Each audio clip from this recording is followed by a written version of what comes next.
5 juillet 1962, scène de liesse à Alger. Après 8 ans d'une guerre sanglante, l'Algérie est indépendante. C'est le général de Gaulle qui l'a proclamé 2 jours plus tôt et 2 mois et demi après la signature des accords d'Évian qui mettent officiellement fin à ce qu'on appelle encore alors les événements d'Algérie. La guerre a commencé le 1er novembre 1954. La rébellion éclate en Grande Kabylie et dans les Aurès, une poignée d'indépendantistes qui se retrouvent vite face à un imposant déploiement français. Des milliers de morts, des tortures abominables. La France refuse de lâcher l'Algérie, symbole de sa puissance coloniale. Ça a été une des guerres les plus violentes de décolonisation, puisqu'elle a duré 8 ans, elle a fait des centaines de milliers de morts. Du côté algérien, elle a abouti à l'exode d'1 million de pieds noirs, enfin le départ, le massacre des harkis. Ma propre mère a été torturée ici, à la maison. Pourquoi? Parce qu'ils lui ont demandé où était son fils. Vous qui, dans votre propre famille, avez essuyé autant de pertes à cause de la guerre, une dizaine de personnes de votre propre famille qui ont été tuées pendant la guerre, est-ce que vous en voulez encore à la France, aux soldats français? Beaucoup disent oui, on était bien avec les Algériens. Ce n'est pas vrai. On se côtoyait, mais on ne se fréquentait pas. Rabat n'avait que 19 ans en 1962. Son frère, officier de l'ALN, a péri au maquis juste avant la libération, laissant femmes et enfants derrière lui, des orphelins de la guerre dont il a fallu s'occuper au même titre que ses propres enfants. Les Français, eux, ils ont commis des meurtres, ils ont inventé des femmes enceintes, ils ont fait des paris, des militaires ont fait des paris. Est-ce que c'est un garçon ou une fille qui a dans le ventre de la femme? Eh bien, pour gagner le pari, ils ont inventé la femme avec une baïonnette et ils ont vu le bébé. Est-ce que c'est un garçon ou une fille? Donc vous voyez les atrocités qu'a fait l'armée française. Que je garderai toute ma vie. Ma petite nièce, dont le papa était au maquis, elle était dans une pièce ici. Ils sont entrés, l'armée française, ils lui ont donné un coup de pied. Je me souviens très bien, il lui a donné un coup de pied à cette petite fillette. Et puis elle est décédée plus tard. Il lui a donné un coup de pied avec des Rangers à une petite gamine d'1 année et demie. Pourquoi? Parce que son papa était au maquis.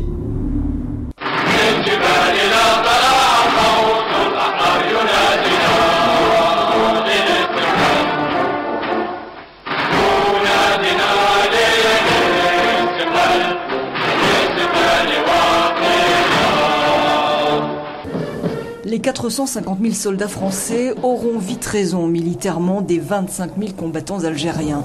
La guerre est gagnée, mais l'ordre n'est pas rétabli. En 1958, De Gaulle revient au pouvoir, il se rend à Alger, où il prononce face aux colons français le fameux « Je vous ai compris ». Mais la situation est intenable.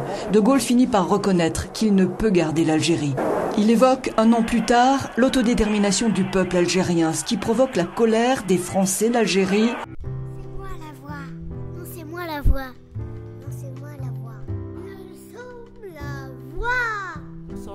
La voix des sans-voix.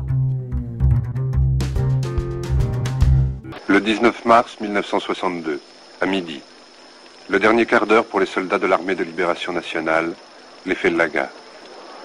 C'est fini. L'Algérie n'est plus française. L'Algérie est indépendante.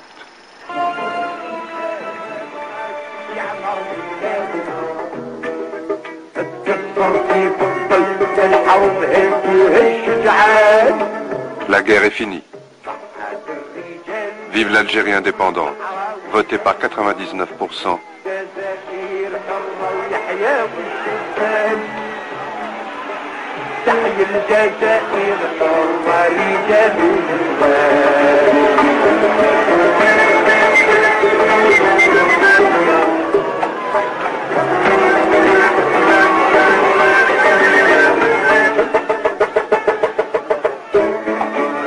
La guerre est finie.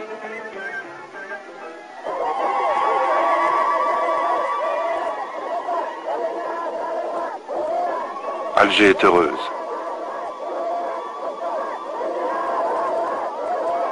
Alger est en fête. Mais il y a tout à faire, des lois et un État. Le 5 juillet, Ahmed Ben Khedda, président du gouvernement provisoire formé en Tunisie par le FLN, entre à Alger. Les jours de fête sont aussi des jours d'inquiétude. Car au même moment, à 1000 km de là, l'armée des frontières, dirigée par le colonel Boumedienne, conteste les décisions du gouvernement provisoire et se prépare à marcher sur Alger.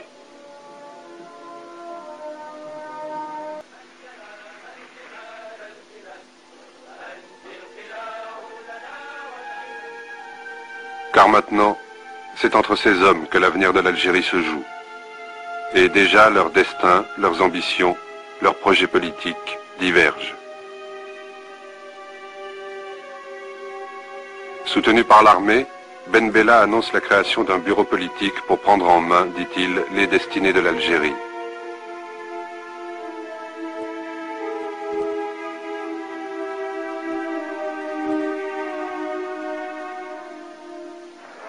C'est l'affrontement. On parle de coup d'État, de dictature, de fascisme. Les leaders sont divisés. Cet été-là, ce devait être la paix et c'est à nouveau la guerre. Entre les frères cette fois. 25 morts à Constantine le 25 juillet, plus de 1000 près d'Alger en août. Lutte de pouvoir, complot, dissidence entre groupes armés. Le pays est divisé, paralysé. La guerre civile dure un mois, mais 7 ans ça suffit, il faut en finir. Le 9 septembre, le colonel Boumedienne et l'armée des frontières prennent Alger. Le gouvernement provisoire et les opposants du bureau politique sont éliminés.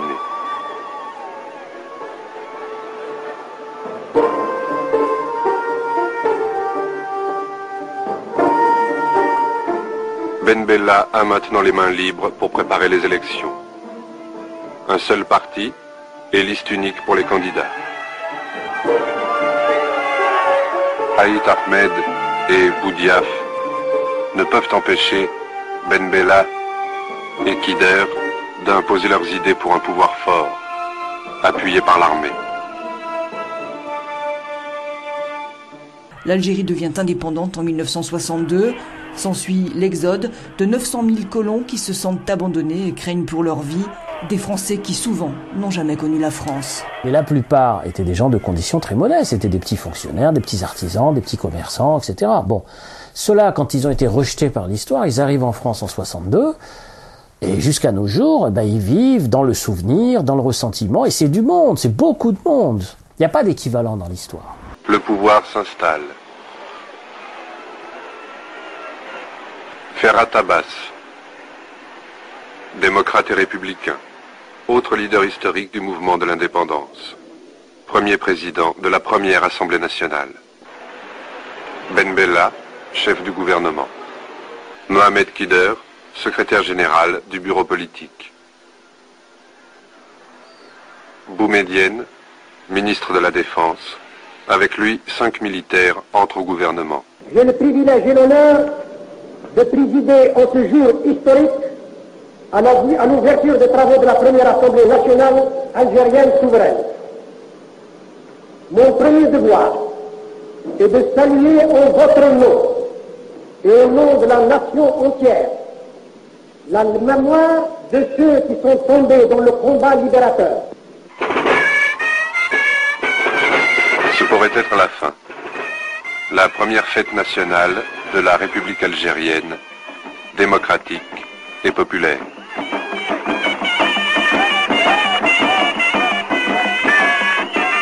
Le 1er novembre 1962, jour anniversaire du soulèvement. Une nation est née.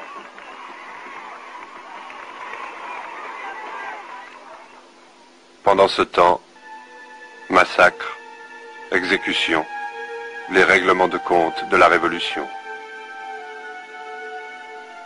Je suis née en Algérie, mais j'en suis partie très jeune, j'avais très peu de souvenirs, je pensais donc jamais à l'Algérie, j'étais parfaitement intégrée à la société française. J'ai commencé à écrire très jeune et je pense que je suis devenue écrivain, j'ai eu ce désir d'écrire pour casser des barrières et pour sortir du silence de ma famille. Je suis née dans une famille très silencieuse, comme je disais, les juifs algériens ne sont pas très bavards. Et ce silence, ces non-dits m'ont pesé et j'ai eu envie d'écrire justement pour le briser, pour ensuite inventer. Et le point commun, disons, avec l'Algérie, c'est que dans tous mes romans, il y a comme une famille exilée, une famille déracinée. Et ce qui se passe dans les familles exilées et déracinées, c'est qu'il y a un repli justement sur la famille et il y a comme contrepartie négative, il y a une grande emprise familiale. Et je pense à une anecdote d'Alexandre Arcadi qui m'a beaucoup touchée. Il se souvient de la manière dont il était parti sur le bateau et que sa mère, sur le bateau, sa mère s'est retournée vers lui en disant « Oh là là, on a oublié les photos de famille dans le buffet de la cuisine ».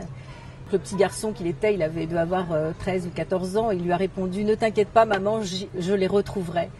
Et toute sa vie, finalement, il l'a recherché par ses films, il a consacré tous ses films à l'Algérie, une manière de retrouver ces images et de retrouver l'Algérie. Toute sa quête a été fondée là-dessus. Et la jeunesse alors, que sait-elle au juste de la guerre d'indépendance? Pour beaucoup de jeunes Algériens, 1962 est surtout une affaire de vieux. Entre scepticisme et confusion, ces rappeurs rencontrés à Tizi Ouzou font vœu d'ignorance. Pour eux, cette histoire n'est pas vraiment la leur.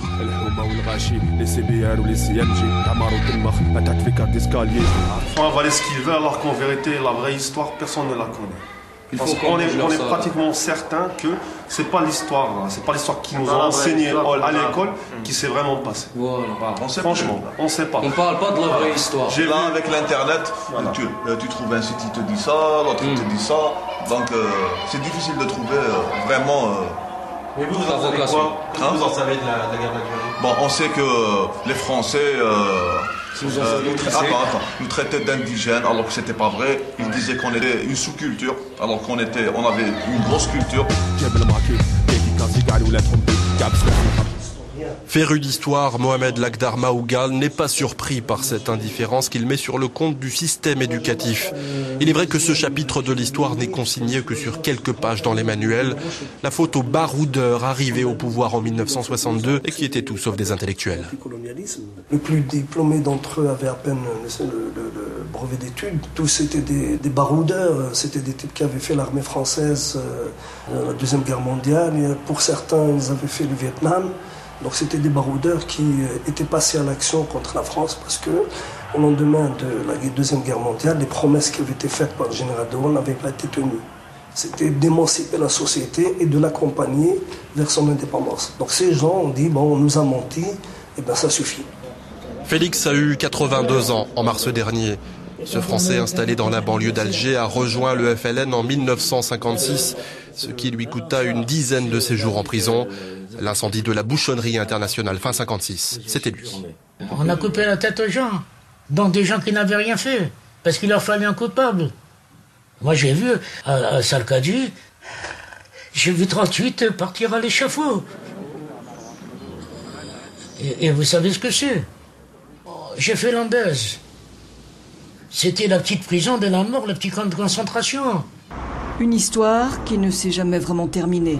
À la vraie guerre a succédé la guerre mémorielle. L'Algérie rêvait d'un avenir meilleur, la France a voulu enterrer les souvenirs. Les cicatrices ne se sont jamais refermées. On pensait comme ça, à la fois par l'amnistie, par l'amnésie, qu'on allait oublier tout ça et que dans le fond, le temps effacerait tout ça. Eh bien, ça n'a pas du tout été le cas parce que le souvenir de l'Algérie, le souvenir de la guerre n'a jamais été aussi fort. Tout comme les espoirs de réconciliation. Une réconciliation dont on sait qu'elle ne pourra faire l'économie d'une mise à plat des responsabilités. Pour Abdelrahman Bougarmouh, c'est toute l'Algérie qui est plus ou moins frustrée de ce qu'elle attendait de l'indépendance qui lui a été confisquée, une période de l'histoire qui n'a pas encore livré tous ses secrets. On n'a absolument rien du tout. Ce colonialisme actuel installé ici est pire que le colonialisme français, je n'ai pas peur de le dire. Parce que c'est mes frères qui me font ça. S'ils arrivent à s'installer, ils vont nous imposer, au lieu de nous imposer un Molière, ils vont finir par nous imposer un Gamal Abdel Nasser dans l'ombre plane encore sur l'Algérie. Ce sera très difficile de sortir celui-là.